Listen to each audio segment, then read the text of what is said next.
मोहब्बत का आलम क्या है।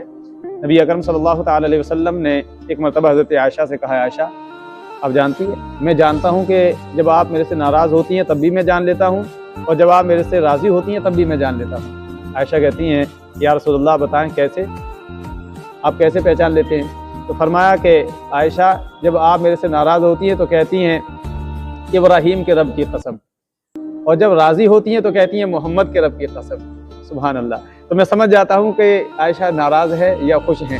हज़रत आयशा सिद्दीक़ा रज़ियल्लाहु ताला अन्हा अर्ज़ करती है, या रसूलल्लाह सल्लल्लाहु अलैहि वसल्लम, हकीकत में मैं सिर्फ ज़बान से कहती हूँ लेकिन दिल में आपकी मोहब्बत कम नहीं होती है।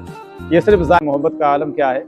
नबी अकरम सल्लल्लाहु ताला अलैहि वसल्लम ने एक मरतबा हज़रत आयशा से कहा, आयशा आप जानती हैं, मैं जानता हूँ कि जब आप मेरे से नाराज़ होती हैं तब भी मैं जान लेता हूँ, और जब आप मेरे से राज़ी होती हैं तब भी मैं जान लेता हूँ। आयशा कहती हैं, या रसूलल्लाह बताएं कैसे, आप कैसे पहचान लेते हैं। तो फरमाया कि आयशा जब आप मेरे से नाराज़ होती हैं तो कहती हैं कि इब्राहीम के रब की कसम, और जब राज़ी होती हैं तो कहती हैं मोहम्मद के रब की कसम। सुभान अल्लाह। तो मैं समझ जाता हूँ कि आयशा नाराज़ है या खुश हैं। हज़रत आयशा सिद्दीक़ा रज़ियल्लाहु ताला अन्हा अर्ज़ करती है, या रसूलल्लाह सल्लल्लाहु अलैहि वसल्लम, हकीकत में मैं सिर्फ ज़बान से कहती हूँ लेकिन दिल में आपकी मोहब्बत कम नहीं होती है। ये सिर्फ